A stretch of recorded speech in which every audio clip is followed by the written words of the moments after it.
Picture this. It's a dark night in 1780, and you're a British officer leading a supply convoy through the South Carolina low country. The cypress trees tower overhead like tall church columns, their Spanish moss hanging like burial cloths in the humid air. Your men are nervous, constantly checking the black water on either side of the narrow road. Suddenly, ghostly figures emerge from the swamp like phantoms risen from hell itself, striking with deadly accuracy before vanishing back into the darkness, as if they never existed. Your experienced veterans, men who fought at Brandywine and Monmouth, whisper in terror that you've just encountered the swamp fox, a man so hard to catch that the British Empire has put a reward on his head equal to $5 million in today's money. Yet, no one has ever come close to claiming it. Welcome back to the historic America, where we dive deep into the untold stories that shaped America. I'm your host, and today we're entering the murky waters of the South Carolina swamps to uncover the incredible true story of Francis Marion, the man who revolutionized guerrilla warfare and helped win American independence through tactics so unconventional, so brilliant, and so terrifying to his enemies that they're still studied in military academies worldwide, from West Point to Sandhurst to the Israeli Defense Forces. But this isn't just another Revolutionary War story. This is the tale of how one quiet, ordinary planter transformed himself into America's first Special Forces operator, creating tactics that would influence military thinking for centuries, from the jungles of Vietnam to the mountains of Afghanistan. Soldiers have used variations of the methods Francis Marion pioneered in the swampy marshes of South Carolina nearly 2.5 centuries ago. The year was 1780, and the American Revolution was hanging by a thread so thin it seemed ready to snap at any moment. The British had captured Charleston, the crown jewel of the South, along with over 5,000 Continental soldiers, the largest surrender of American forces in the entire war. Savannah had fallen the year before. British forces controlled every major port from Georgia to Virginia.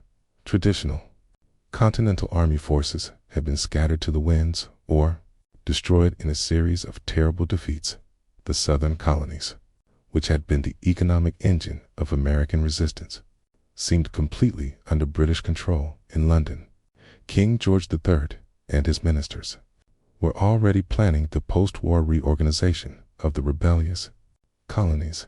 British generals like Henry Clinton and Charles Cornwallis were confident that they had broken the back of American resistance. All that remained was mopping up isolated pockets of rebels and establishing permanent control over the vast territory they had conquered. The rebellion that had begun with such hope at Lexington and Concord seemed destined to end in the swamps, in rice fields of South Carolina. But deep in those very swamps, in places with names like Snow's Island and the Oxbow Swamp, a middle-aged planter named Francis Marion was about to prove that conventional wisdom could be spectacularly, catastrophically wrong. This man, who stood barely 5 feet tall and weighed perhaps 110 pounds, dripping wet, would become the architect of a new kind of warfare that would not only help save the American Revolution, but change military thinking forever. Francis Marion wasn't born to be a warrior. In fact, everything about his early life suggested he was destined for the quiet existence of a Carolina gentleman farmer, born around 1732 on a plantation near Georgetown, South Carolina, to Gabriel Marion and Esther Quartz Marion. He was the youngest of 6 children in a family of French Huguenot descent. His ancestors had fled religious persecution in France, and found refuge in the tolerant atmosphere of colonial South Carolina, where they quietly prospered as planters and merchants. Young Francis was small for his age, with dark hair and sharp black eyes that seemed to take in everything around him with an intensity that made some people uncomfortable. His neighbors described him as painfully shy, almost to the point of appearing unfriendly. He wasn't particularly educated by the standards of wealthy planters. His formal schooling was limited, and he never developed the classical education that marked gentlemen of his class.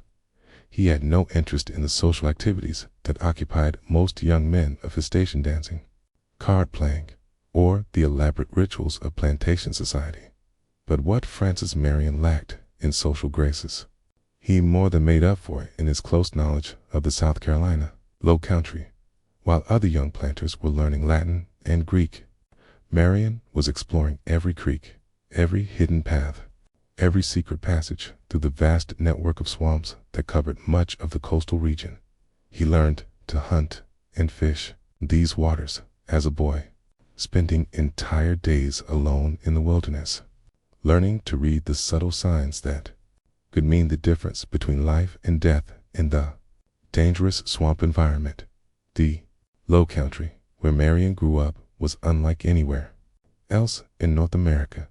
Vast expanses of tidal marshes stretched for miles, broken by mysterious islands of high ground, accessible only by boat or by secret paths, known to a handful of locals.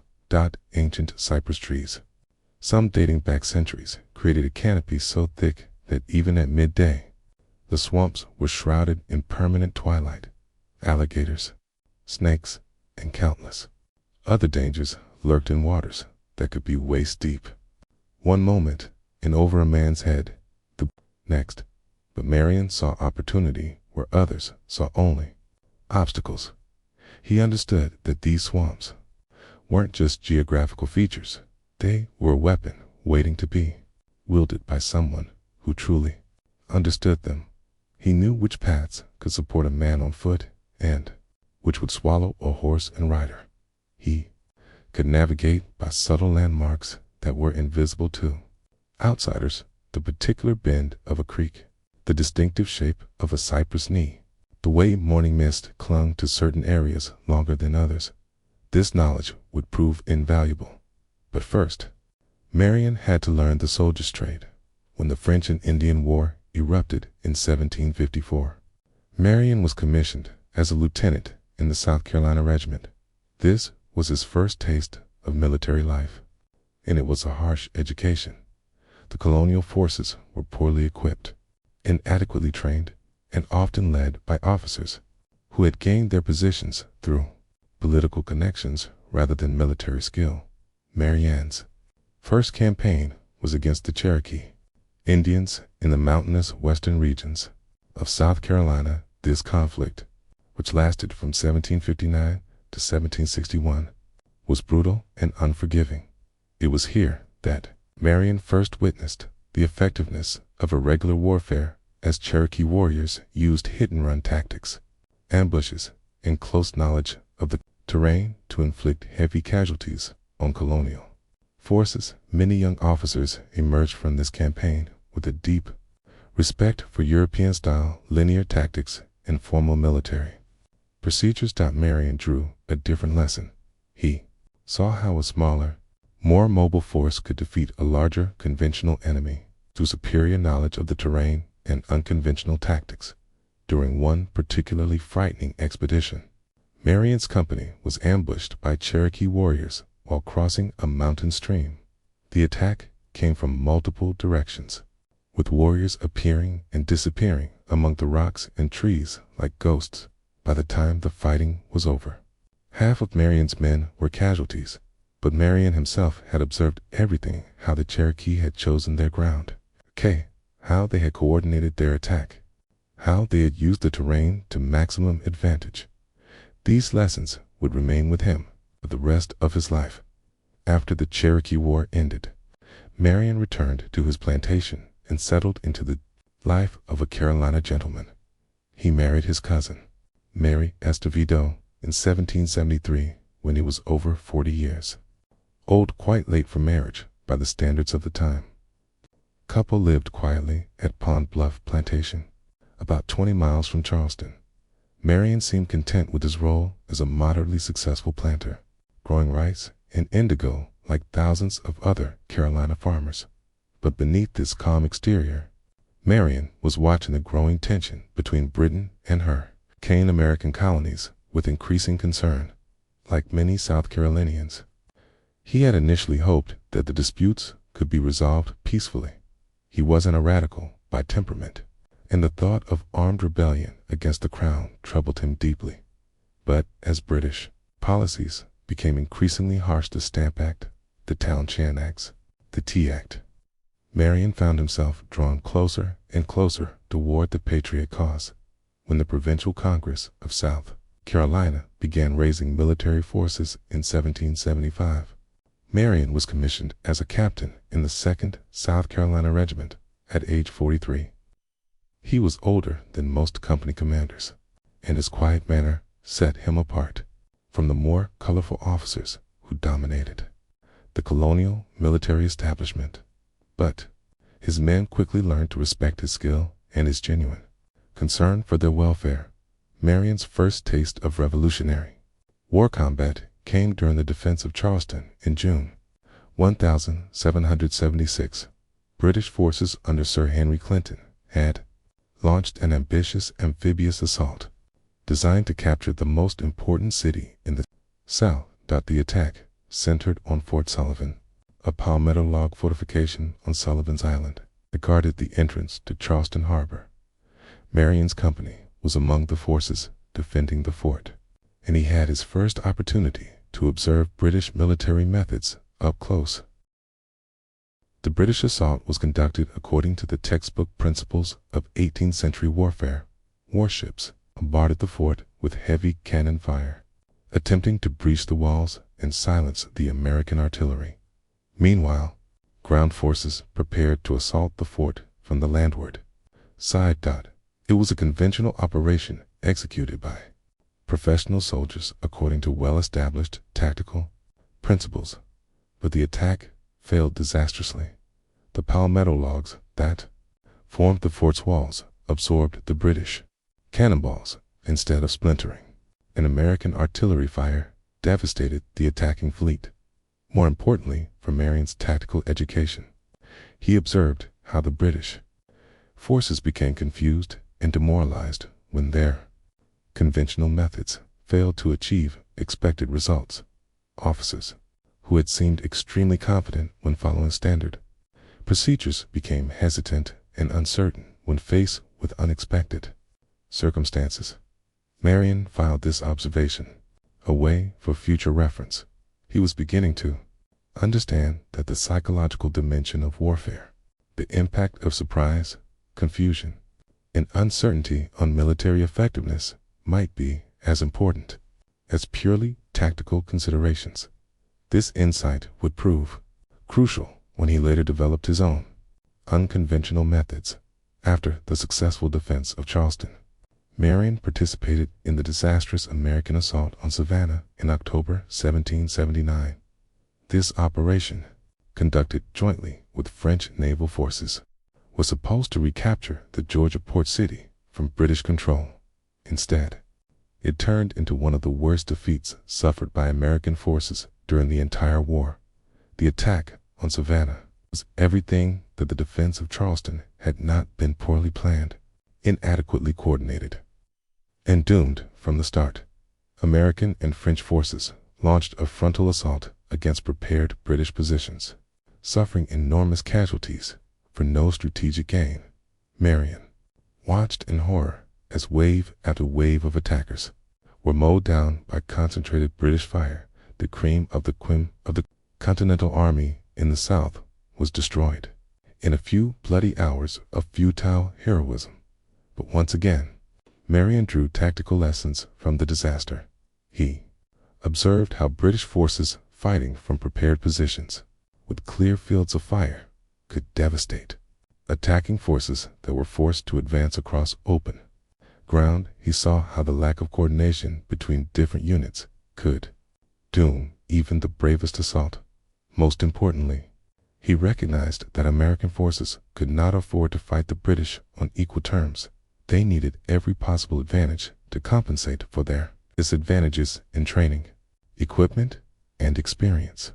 These hard-won insights would prove invaluable in the trials that lay ahead, because by the spring of 1780, The British were preparing to launch their most ambitious offensive of the war, systematic conquest of the entire South that would finally bring the rebellion to an end.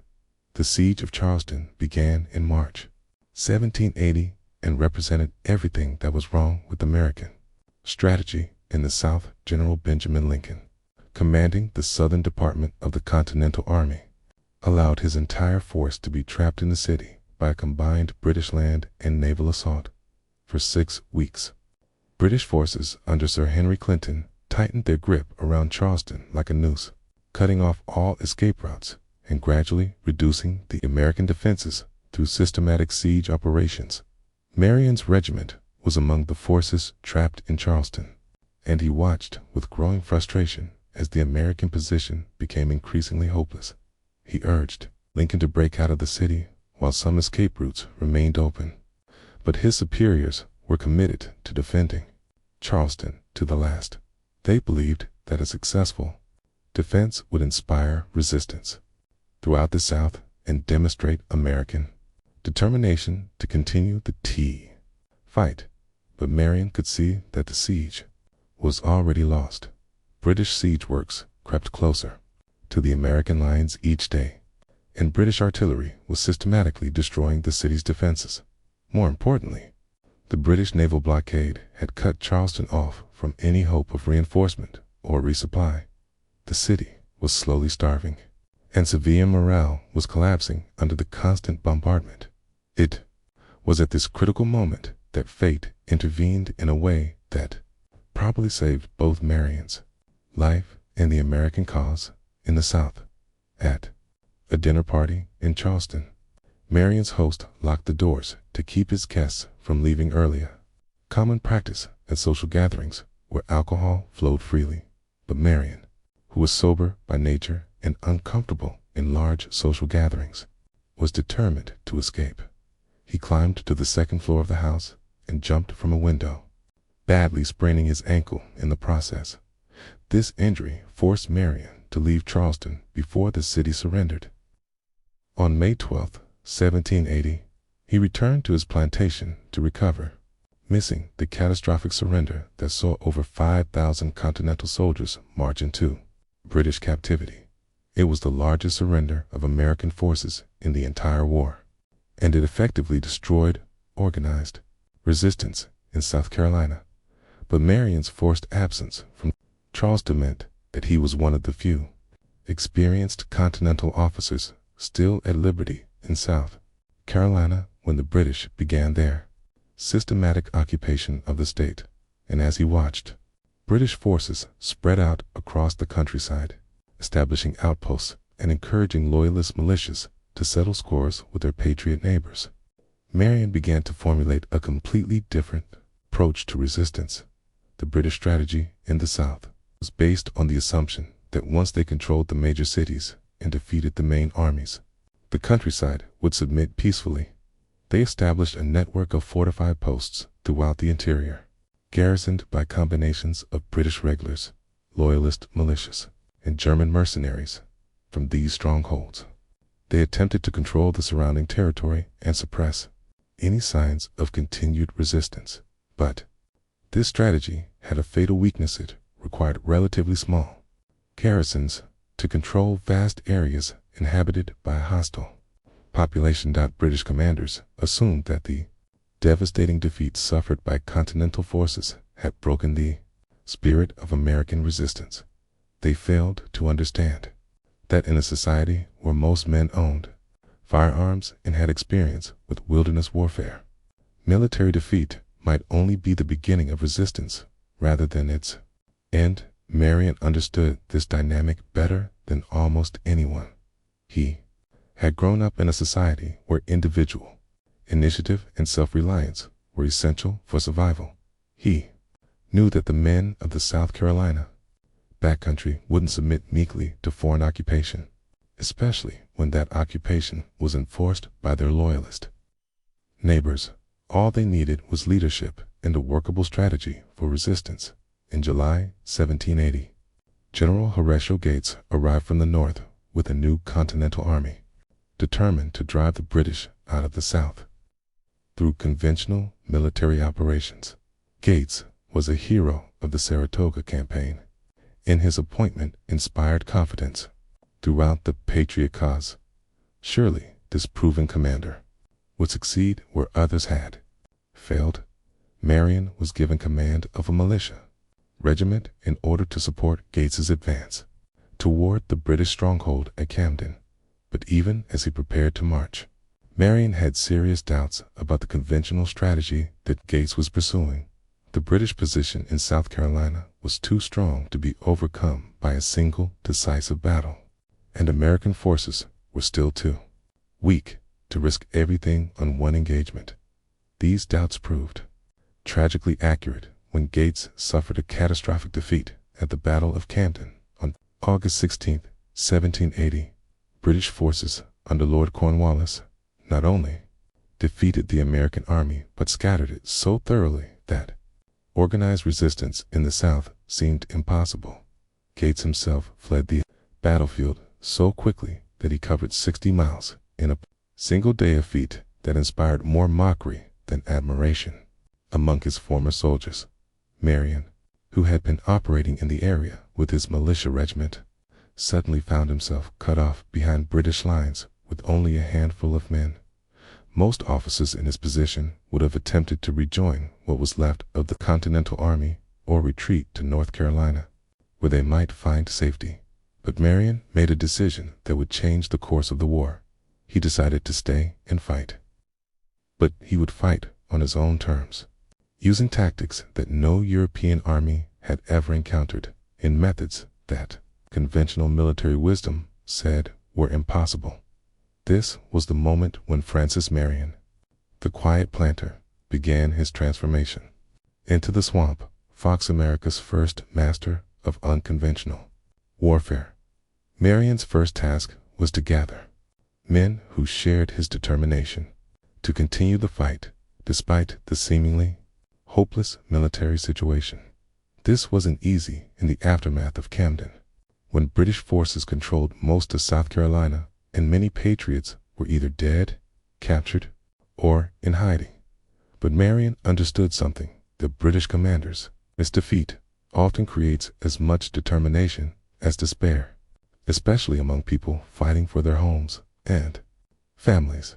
The core of Marion's force came from men who had personal reasons to hate the British occupation.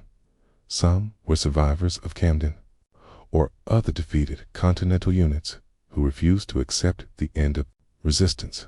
Others were militia officers whose units had been scattered, but who retained the loyalty of their men. Still, others were simply farmers and planters who had seen their property confiscated, their families threatened, or their neighbors murdered by loyalist militias. These men brought Marion more than just military experience. They brought close knowledge of the South Carolina countryside that would prove invaluable in the months ahead. Men like Peter Horry, who knew every creek and crossing in the eastern part of the state. Officers like Hugh Horry and John James, whose families had lived in the region for generations. Scouts like Gwyn, James, and John Pustell, who could move through the swamps as silently as Indians. But Marion's most important recruit was probably Sergeant Major John Caraway, a veteran Continental soldier who had fought in some of the war's bloodiest battles. Caraway brought Marion something that partisan leaders often lacked: knowledge of conventional military tactics and training. He could teach Marion's militiamen how to load and fire in formation, how to conduct organized retreats under pressure, and how to coordinate complex maneuvers. This combination of regular military knowledge with irregular tactics would become one of Marion's greatest strengths. Marion established his first base camp on Snow's Island, a piece of high ground in the middle of the Great PD Swamp. The choice of this location revealed the sophistication of Marion's thinking about irregular warfare. Snow's Island wasn't just a hiding place, it was a carefully selected strategic position that provided multiple advantages for unconventional operations. First, the island was virtually impossible for conventional forces to attack. Up the approaches or through narrow waterways that could be easily defended or blocked with fallen trees and other obstacles. Any attacking force would be strung out in single file, unable to deploy effectively and vulnerable to devastating crossfire from concealed positions. Second, the extensive swamp network around Snow's Island provided multiple escape routes in every direction. If British forces ever did manage to assault the island, Marion's men could disappear into the swamps via routes that only they knew, reassembling at predetermined locations miles away. Third, the island was close enough to major British supply routes to launch raids, but far enough from major British bases to avoid immediate retaliation. Marion could strike at enemy convoys or outposts and be back in the safety of the swamps before reinforcements could arrive. Finally, Snow's Island was located in an area where Marion had strong popular support. The local population provided intelligence about British movements, supplies for his men, and recruits for his force. This civilian support was absolutely crucial to Marion's success. Without it, his operations would have been impossible to sustain. Marion's first major operations set the tone for everything that followed and established him as a serious threat to British control of South Carolina.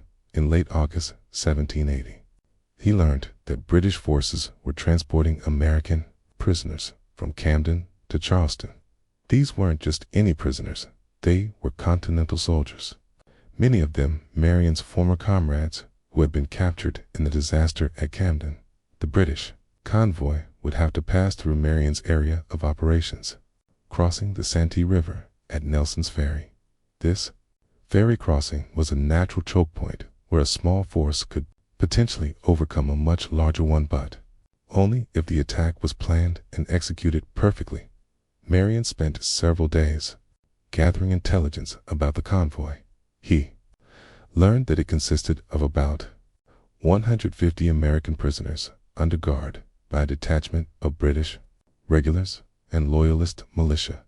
The total enemy force numbered perhaps 100 men, while Marion had only about 20 followers at this time.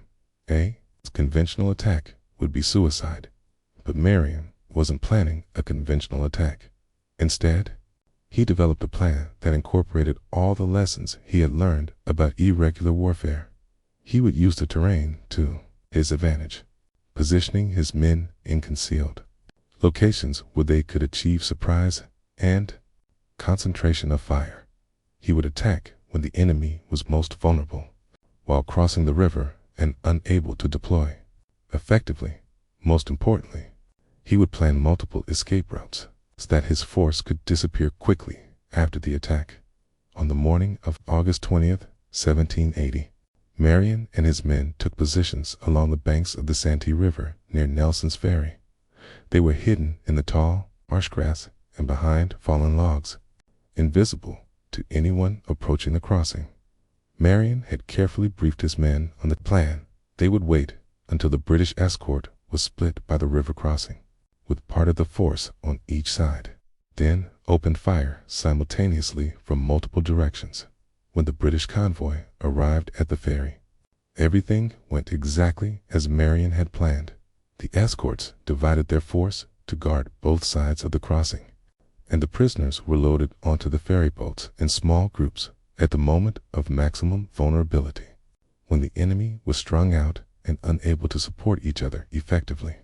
Marion's men opened fire. The effect was devastating. These weren't inexperienced militiamen firing wildly. Into the air, they were expert marksmen who had grown up hunting in these woods and knew how to make every shot count. British and loyalist soldiers fell with the first volley, and the survivors found themselves under accurate fire from positions they couldn't locate or suppress. The British escort commander tried to organize a counterattack, but his men were scattered and confused. Some were on one side of the river, some on the other, and some were trapped on the ferry boats in the middle. They couldn't coordinate their response, and they couldn't identify targets to shoot back at. Within minutes, The situation had gone from a routine prisoner transport to a complete disaster. But Marion's tactical brilliance really showed in what happened next. Instead of trying to pursue fleeing enemies or hold the crossing, he focused entirely on his primary objective: freeing the American prisoners. His men quickly cut the bonds of the captured soldiers and helped them across the river to safety within 30 minutes of the first shot. Marion's entire force, now swollen by nearly 150 freed prisoners, had disappeared into the swamp via escape routes that no British force could follow. The psychological impact of this victory was enormous. News of the rescue spread throughout South Carolina like wildfire, proving that the British could be beaten and that American resistance was far from over. More importantly, it demonstrated that Marion had developed a new kind of warfare that could succeed where conventional tactics had failed. British commanders were baffled by what had happened at Nelson's Ferry. How had such a small force achieved such a devastating victory? How had they appeared from nowhere and disappeared just as quickly? Most troubling of all, how could they prevent similar attacks in the future? The answer was that they couldn't, at least not without fundamentally changing their entire strategy in the South. Marion had identified the key weaknesses in British occupation policy: their reliance on small, isolated garrisons to control vast areas of hostile territory. By striking at these weak points and disappearing before reinforcements could arrive, Marion could systematically undermine British control without ever risking a decisive battle. But Marion understood that one successful raid, no matter how brilliant, wasn't enough to change the strategic situation. He needed to develop a sustained campaign that would gradually wear down British strength while building up his own force. This required a level of strategic thinking that went far beyond simple hit-and-run tactics. Marion's next operation demonstrated his growing sophistication as a strategist. In September 1780, he learned that a large force of Loyalist militia under Major Gainey was operating in the area between the PD and Black Rivers. These Loyalists had been terrorizing Patriot families, burning homes, confiscating property, and settling personal scores under the cover of military operations. The challenge was enormous. Gainey's force outnumbered Marion by more than 2 to 1, and they were operating from fortified positions that would be costly to assault. A conventional attack would likely fail and might destroy Marion's small force. But Marion had learned something crucial about the psychology of irregular warfare. Moral effect of a successful operation often outweighed its purely tactical results. Marion spent weeks gathering intelligence about Gainey's operations. He learned the routines of the Loyalist patrols, the location of their camps, and most importantly, the personalities and motivations of their leaders. Gainey himself was a brutal man who had made many enemies through his harsh treatment of prisoners and civilians.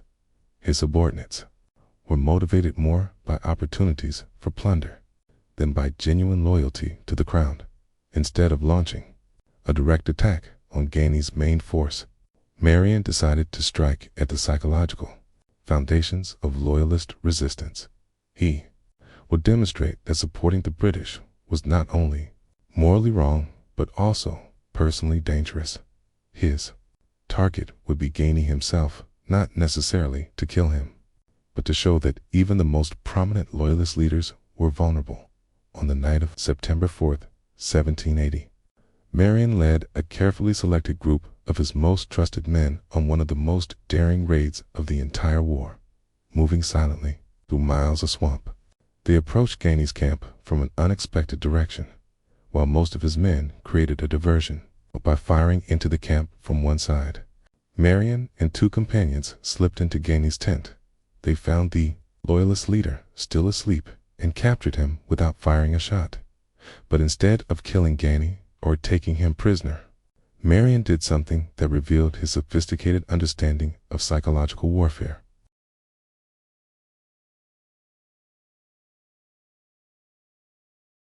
He offered Gainey a choice: continue fighting and face the consequences, or take his men and leave the area permanently.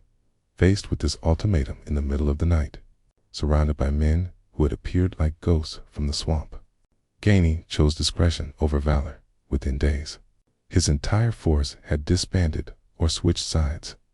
Psychological effect rippled throughout the region as other loyalist leaders began to question whether British protection was worth the personal risk.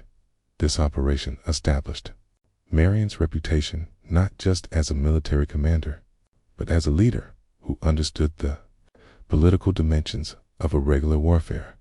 Unlike some partisan leaders who ruled through terror and brutality, Marion tried to convert his enemies rather than simply destroy them.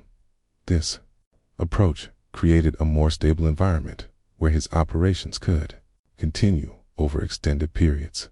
But Marion's growing success was attracting attention from British commanders who were beginning to understand the threat he represented. If his methods spread to other areas, the entire British strategy in the South could be undermined. Something had to be done about the swamp fox, and British leaders were prepared to commit their best troops to the task. Lieutenant Colonel Banastre Tarleton was the British officer chosen to hunt down Marion. Tarleton was everything that Marion was not: young, flamboyant, aggressive, and extremely confident in his ability to defeat any enemy through superior force and tactics. His British Legion was an elite unit of cavalry and light infantry that had earned a fearsome reputation throughout the South. If anyone could run down the elusive swamp fox, it was Tarleton. The chase that followed in October 1780 came one of the most famous episodes of the entire Revolutionary War. For 7 days and nights, Tarleton pursued Marion through the swamps and forests of South Carolina, following a trail that seemed to lead everywhere and nowhere.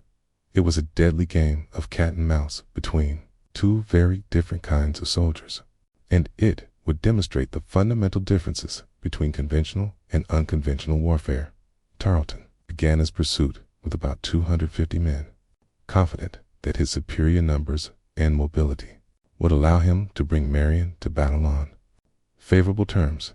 He has succeeded against other partisan leaders through aggressive pursuit and overwhelming force at the point of contact. But Marion wasn't like other partisan leaders, and he had no intention of fighting on Tarleton's terms. Instead, Marion used every trick he had learned about irregular warfare to confuse, exhaust, and demoralize his pursuers. He left false trails that led into impossible swamps. He doubled back on his own route, forcing Tarleton to waste time following cold trails. He used his knowledge of the local terrain to stay just ahead of his pursuers while gradually leading them away from their bases of supply and support. The psychological warfare was as important as the physical. Maneuvering Marion's men would appear suddenly to snipe at Tarleton's column, then disappear before the British could respond.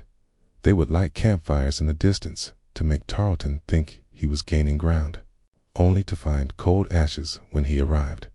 They scattered corn and other supplies along the trail to make it look like they were fleeing in panic, when in reality every movement was carefully calculated. Tarleton's men and horses were suffering terribly from the pursuit.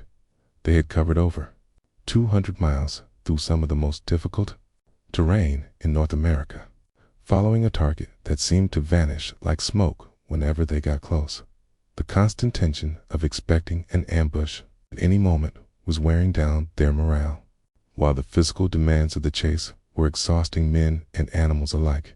By the end of the week, Tarleton realized that he was being led into a trap of his own making. His force was strung out along miles of wilderness trails, far from any possibility of reinforcement or resupply. His men were exhausted and demoralized, while Marion's force seemed to be growing stronger rather than weaker. If the chase continued much longer, Tarleton might find himself the hunted rather than the hunter. Finally, after 7 days of futile pursuit, Tarleton called off the chase, his reported comment, "As for this damned old fox, the devil himself could not catch him." May be made up, but it captured the frustration that British commanders felt when trying to deal with Marion's unconventional tactics. The name Swamp Fox stuck, and it perfectly captured the elusive, dangerous nature of Marion's operations. But more than just earning Marion a colorful nickname, this chase demonstrated something crucial to the success of the Revolution. British forces, no matter how professional or well-equipped, could be defeated by Americans who understood their own country or were willing to fight unconventionally. The psychological effect of Tarleton's failure echoed throughout the South, inspiring other patriots to take up arms and showing that the British were not invincible. Marion's tactics continued to evolve throughout the war, becoming increasingly sophisticated as he gained experience and his force grew in size and capability. He developed a network of supply caches hidden throughout the swamps, allowing his men to operate far from their base for extended periods. He established secret signals and meeting points so that scattered groups could quickly reassemble when needed. Most importantly, he created a system where local militiamen could join his forces for specific operations, then return to their farms before British retaliation could reach them. This flexibility was crucial too. Marion's success, unlike conventional armies that required constant logistical support and fixed bases, Marion's force could expand and contract as circumstances required. When British pressure was intense, he could disappear into the swamps with just a handful of core followers. When opportunities presented themselves, he could quickly assemble hundreds of men for larger operations.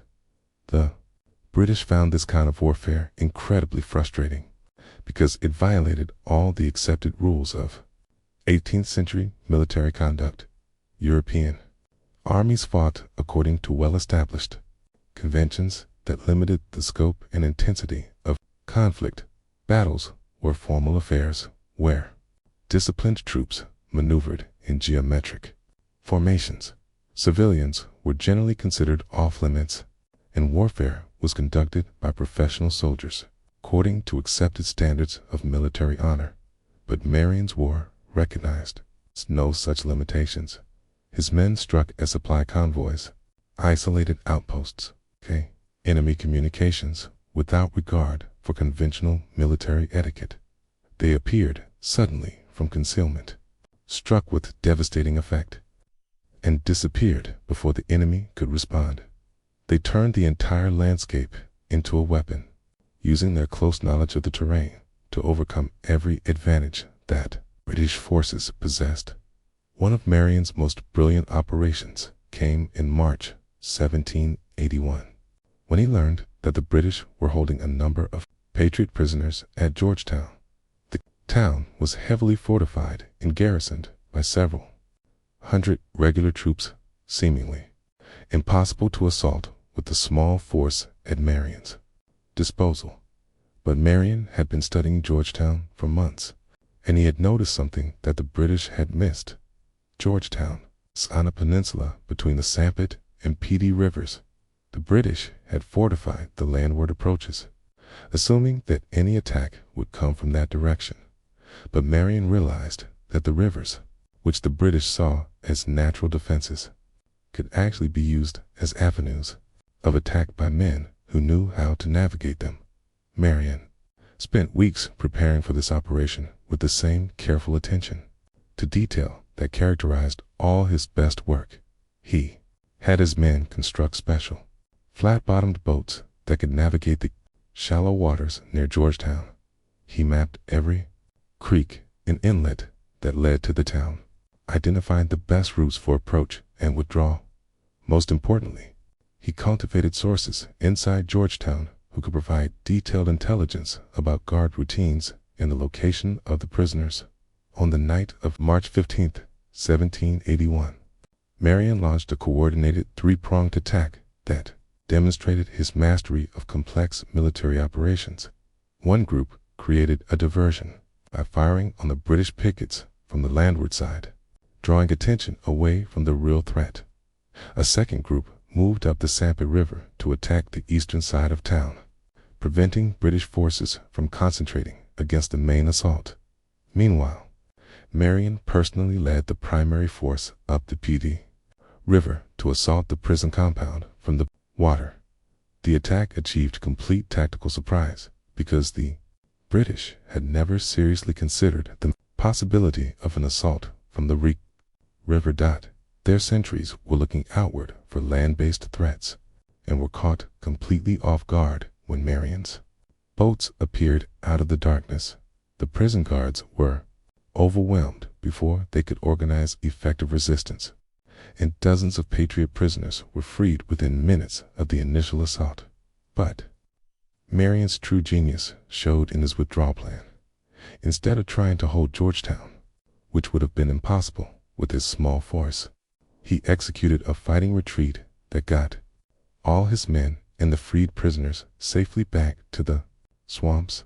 British reinforcements arrived to find their prisoners gone and their supposedly impregnable fortress violated by an enemy who had vanished as mysteriously as he had appeared. The psychological impact of the Georgetown raid was enormous throughout South Carolina. The British had considered the town absolutely secure, protected by strong fortifications and a substantial garrison.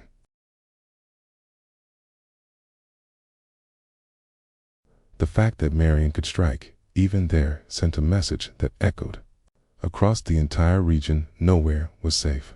From the swamp fox, British commanders found themselves having to garrison every town and guard every supply convoy, stretching their forces thin across hundreds of miles of hostile territory. But perhaps Marion's greatest contribution to the revolution was his role in what historians call the War of Posts, the systematic campaign to reduce British strongholds throughout the South, working in coordination with other partisan leaders like Thomas, Sumter, and Andrew Pickens, and later with regular forces under Nathaniel Greene. Marion helped create a strategic environment where the British could hold territory only where they had troops physically present. This strategy worked by forcing the British to make impossible choices about how to deploy their limited forces. If they concentrated their troops to defend major bases, Marion and other partisan leaders could operate freely in the undefended areas. If they spread their forces out to maintain control over wider areas, each individual post became vulnerable to concentrated attack. Either way, the British found themselves losing the initiative and reacting to American operations rather than pursuing their own strategic objectives. Marion's harassment of British forces around Nelson's Ferry throughout 1781 perfectly illustrated this strategy in action. The ferry crossing was crucial to British logistics, connecting Charleston with their forces in the interior. But Marion made it so dangerous that British supply convoys needed major military escorts to get through safely. This tied up hundreds of troops who might otherwise have been used for offensive operations against other American forces. Marion's men would attack supply convoys with lightning strikes, then fade back into the swamps before reinforcements could arrive. They would sabotage ferry equipment, making it difficult for the British to maintain their crucial transportation links. They would strike at isolated outposts, forcing the British to concentrate their forces for mutual protection. Each individual action was small, but together they created an environment where British control was shaky at best. The British tried various strategies to counter Marion's tactics, but none proved effective against an enemy who refused to fight by conventional rules. They offered enormous rewards for information leading to his capture, eventually raising the bounty to the equivalent of several million dollars in today's money.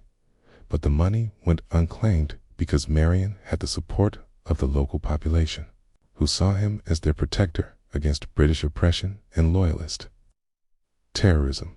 They attempted to drain some of the swamps that provided Marion's refuges, but this proved technologically impossible with 18th century equipment. The vast network of waterways that covered the South Carolina low country had been formed over thousands of years, and no amount of human effort could significantly alter them in the time available. They even tried to turn the Civil War aspect of the conflict to their advantage by encouraging loyalist militias to use equally harsh tactics against Patriot civilians. But this approach often backfired, driving more people into Marion's camp than it deterred. The brutal behavior of some loyalist units created exactly the kind of popular anger that fueled irregular resistance. Perhaps the most telling British response was their attempt to fight fire with fire by creating their own irregular units modeled on Marion's methods. Major John Watson was given command of a special force specifically tasked with hunting down Marion using similar tactics. Watson's men were trained in woodcraft and irregular warfare, equipped for extended operations in swamp country, and given broad authority to operate independently of normal military chains of command. The resulting campaign in early 1781 showcased the maturation of Marion's tactical thinking and demonstrated how much he had learned about irregular warfare since his first tentative raids. Instead of simply evading Watson as he had Tarleton, Marion decided to actively engage his pursuer in a deadly game of strategic chess that would test both commanders to their limits. For weeks, the two forces maneuvered through the South Carolina low country in a complex dance of advance and retreat, attack and counterattack. Marion used Watson's aggressiveness against him, leaving obvious trails that led into carefully prepared ambush sites. He would attack Watson's scouts in foraging parties, gradually wearing down the British force through a series of small but costly engagements. Most brilliantly, he would disappear completely for days at a time, forcing Watson to search for him in increasingly desperate sweeps through hostile territory. Marion's intelligence network proved crucial during this campaign. Local patriots provided detailed information about Watson's movements, allowing Marion to stay one step ahead of his pursuer while planning his own operations. Plantation slaves, many of whom supported the Patriot cause, served as couriers and scouts, moving freely through areas where white men might be questioned or arrested. Women played particularly important roles, carrying messages and supplies while maintaining the fiction that they were simply going about their normal domestic duties. The campaign culminated at the Battle of Lop Bridge in March 1781, where Marion demonstrated how much his force had evolved from a simple guerrilla band into something approaching a professional military unit.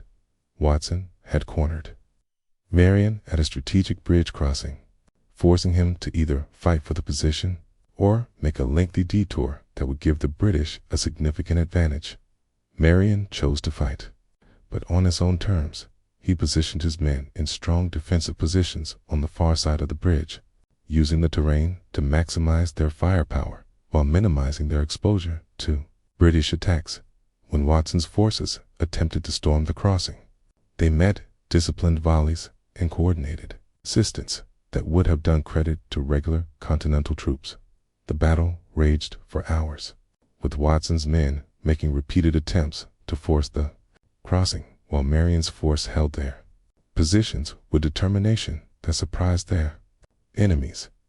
These weren't the wild militia that British commanders often dismissed as ineffective. They were seasoned fighters who had learned to combine the best aspects of regular and irregular warfare.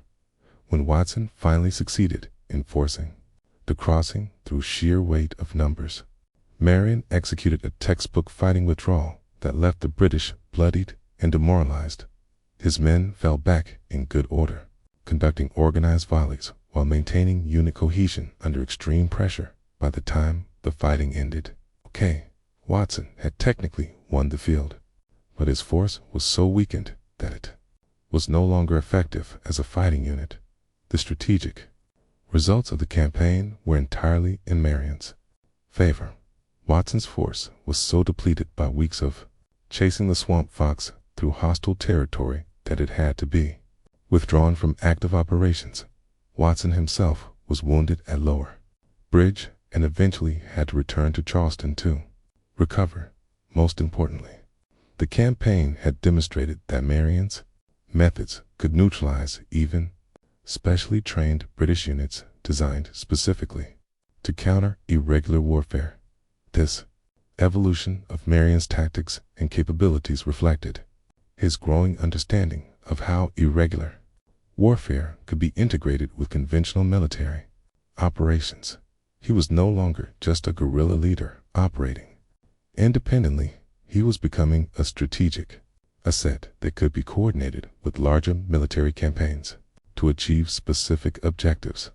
This development became even more apparent when Nathaniel Greene arrived to take command of American forces in the South in December 1780. Greene immediately recognized Marion's value and began incorporating his operations into broader strategic plans. The two men developed a close working relationship based on mutual respect and shared understanding of how to defeat the British in the Southern theater. Greene's strategy was revolutionary in its own way. Instead of trying to meet British forces in conventional battles, where their superior training and equipment would be decisive, he planned to avoid major engagements while gradually wearing down enemy strength through a combination of regular and irregular operations. Marion's role in the strategy was to control the territory behind British lines, disrupting their logistics and preventing them from establishing secure bases. This required a level of coordination and timing that went far beyond simple raiding operations. Marion had to synchronize his activities with Greene's movements, striking at specific targets at precisely the right moments to support larger strategic objectives. It was a complex dance that required both commanders to understand not just their own capabilities, but also those of their partners. The siege of Fort Watson in April 1781 perfectly exemplified this new level of cooperation between regular and irregular forces. The fort was a small but strategically important British post that controlled access to the Santee River and threatened Greene's supply lines. Greene wanted it eliminated, but he couldn't spare regular troops for a lengthy siege operation. Marion volunteered to take the fort with his militia, supported by a small detachment of Continental infantry under Henry Lee. The problem was that Watson sat on a hill surrounded by open ground, making a conventional assault extremely costly against determined defenders. The British garrison was small but well positioned, and they had enough supplies to withstand a lengthy siege.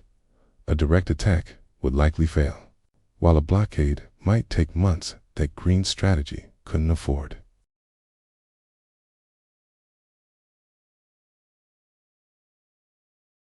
But Marion's men included skilled woodsmen who understood siegecraft as well as forest fighting, working with Lee's Continental engineers.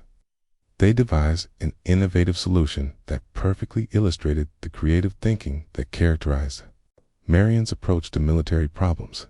They would construct a wooden tower taller than the fort's walls, allowing American marksmen to fire down into the British position. The construction of this tower, sometimes called the Mahone Tower after its principal designer, was a remarkable feat of military engineering, accomplished with simple tools and local materials. Marion's men cut logs from the surrounding forest and assembled them into a structure that rose 40 feet above the ground. The work had to be done at night to avoid British fire, and it required both engineering skill and considerable courage from the men who climbed the partially completed structure to add each new level. When the tower was completed, American sharpshooters could fire directly into Fort Watson's interior, making the position untenable for its defenders. The British garrison, unable to respond effectively to this unexpected threat, surrendered after a brief siege that vindicated Marion's innovative approach to military problems. But the significance of Fort Watson went beyond the tactical innovation. of the Mahone Tower.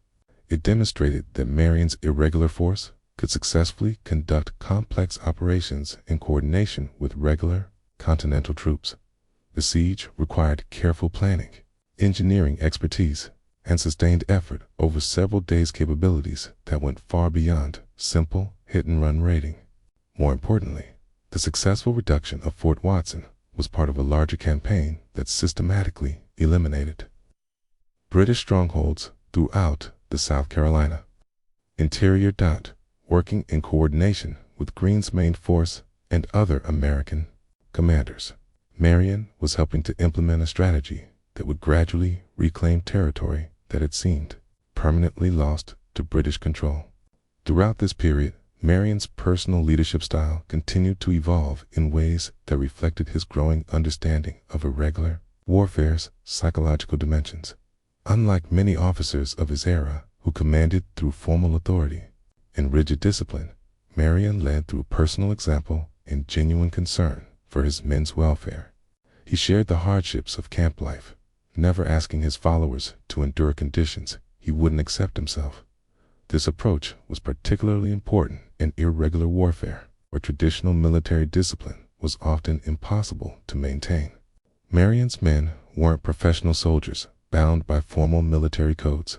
They were volunteers who could leave whenever they chose. Keeping them together required a different kind of leadership that emphasized personal loyalty and shared commitment to the cause rather than formal military hierarchy. Marion's modest personal habits also contributed to his effectiveness as a leader of irregular forces. Unlike some officers who maintained elaborate personal staffs and insisted on military ceremony even in the wilderness, Marion dressed simply and lived plainly. His men saw him as one of themselves rather than as a distant authority figure, which encouraged the kind of personal loyalty that was essential for sustained irregular operations. But perhaps Marion's most important leadership quality was his ability to adapt to changing circumstances without losing sight of his strategic objectives. Throughout the war, he demonstrated remarkable flexibility in his tactics, methods, and targets, while maintaining consistent focus on the ultimate goal of driving British forces from South Carolina. This adaptability was tested severely during the final phases of the war, when British strategy shifted in response to their deteriorating position in the South. As Lord Cornwallis moved his forces toward Virginia in what would become the decisive battle at Yorktown, British commanders in South Carolina found themselves increasingly isolated and defensive. Marion's operations during this period showed how irregular warfare could contribute to conventional strategic objectives, even when the main armies were fighting hundreds of miles away. His continued harassment of British supply lines and outposts prevented them from concentrating their forces effectively or providing meaningful support to Cornwallis's campaign in Virginia. The psychological warfare that had always been an important element of Marion's tactics became even more crucial during this period. As news of American victories in other theaters reached South Carolina, British morale began to crumble while Patriot confidence soared. Marion's operations, which had once seemed like desperate gestures by a defeated cause, now appeared to be part of a winning strategy that was systematically dismantling British control of the South. Marion's final major operation of the war was the siege of Georgetown in August 1782, which demonstrated how much his tactical abilities had evolved since his first tentative raids in 1780, working with Continental forces under Mordecai Geist. Marion used a sophisticated combination of psychological warfare, conventional siege tactics, and skilled negotiation to force the British garrison to surrender without a costly assault. The operation began with Marion's forces taking positions around Georgetown, while just Continental troops established formal siege lines. But instead of immediately launching attacks, Marion opened negotiations with the British commander, offering terms for surrender that emphasized the hopelessness of the garrison's position while promising humane treatment for prisoners. This psychological approach proved decisive. The British garrison, isolated and demoralized by months of unsuccessful operations against irregular forces, chose surrender over a potentially costly defense.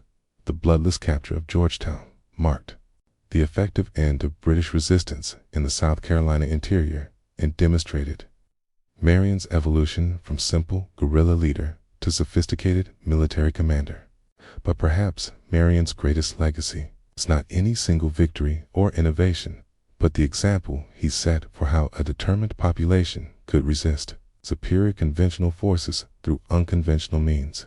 His methods were studied by military theorists throughout the 19th and 20th centuries and influenced the development of guerrilla warfare doctrine around the world, from the Spanish resistance against Napoleon to the partisan campaigns of World War II. From the jungles of Vietnam to the mountains of Afghanistan, irregular forces have used variations of the tactics that Marion pioneered in the South Carolina swamps. His emphasis on local knowledge, popular support, and psychological warfare became standard elements of unconventional warfare doctrine. Marion's influence on American military thinking was particularly profound and lasting. His demonstration that irregular forces could operate effectively in coordination with conventional armies became an important element of American strategic thinking. During the War of 1812, American irregular forces used similar methods against British invasion forces in the Civil War. Both Union and Confederate forces employed partisan tactics that owed much to Marion's example. Even in the 20th century, American Special Forces studied Marion's operations as examples of how small, highly trained units could achieve strategic effects through unconventional methods. The emphasis on detailed intelligence, careful planning, and close knowledge of the operational environment that characterized Marion's campaigns became hallmarks of modern special operations doctrine. But Marion's influence extended beyond purely military applications to broader questions of American political and social development. His success in integrating diverse social groups into an effective fighting force foreshadowed later American ideals about the military as a democratic institution where different backgrounds could unite for common purposes. Marion's force included wealthy planters and poor farmers, Continental veterans and rural militia, whites and blacks, native-born Americans and recent immigrants.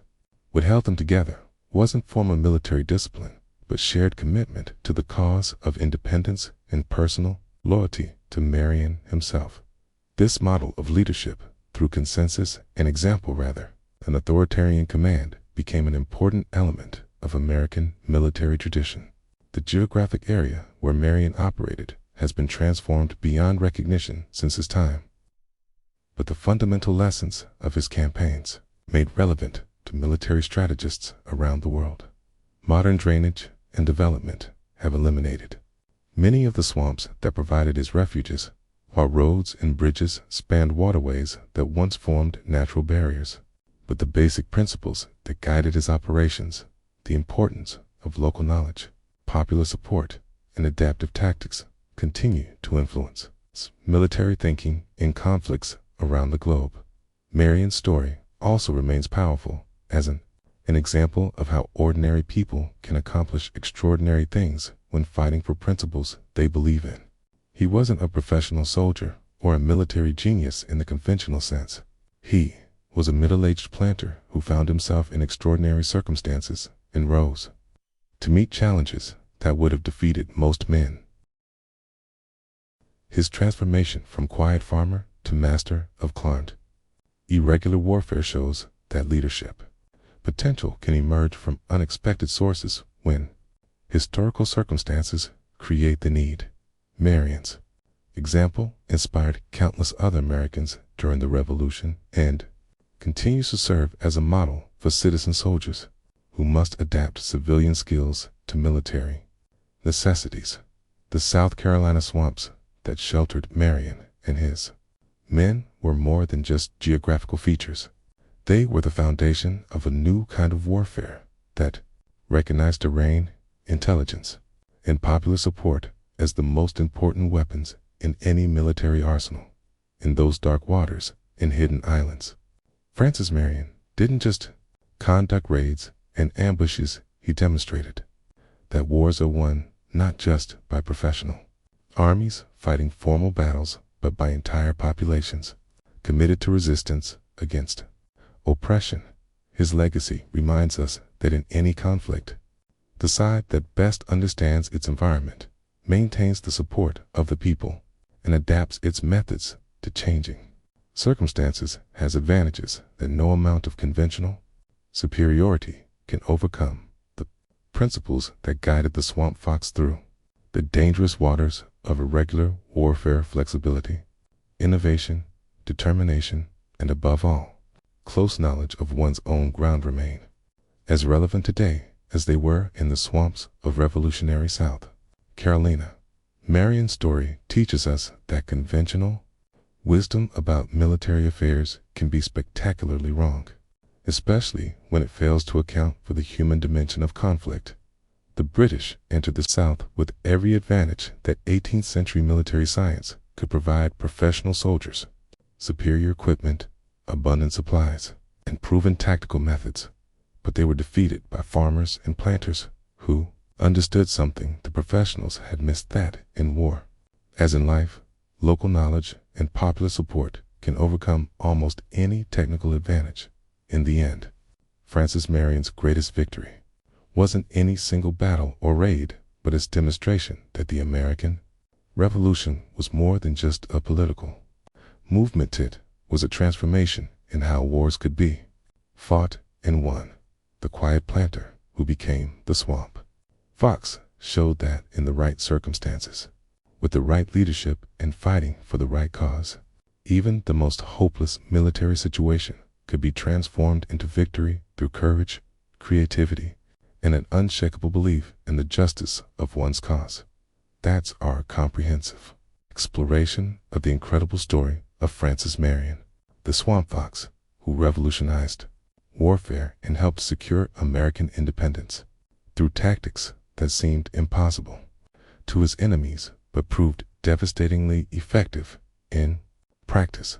His legacy reminds us that true innovation often comes from necessity, that the greatest victories are sometimes won by those who refuse to accept conventional limitations, and that a few determined individuals fighting for their homes and families can change the course of history.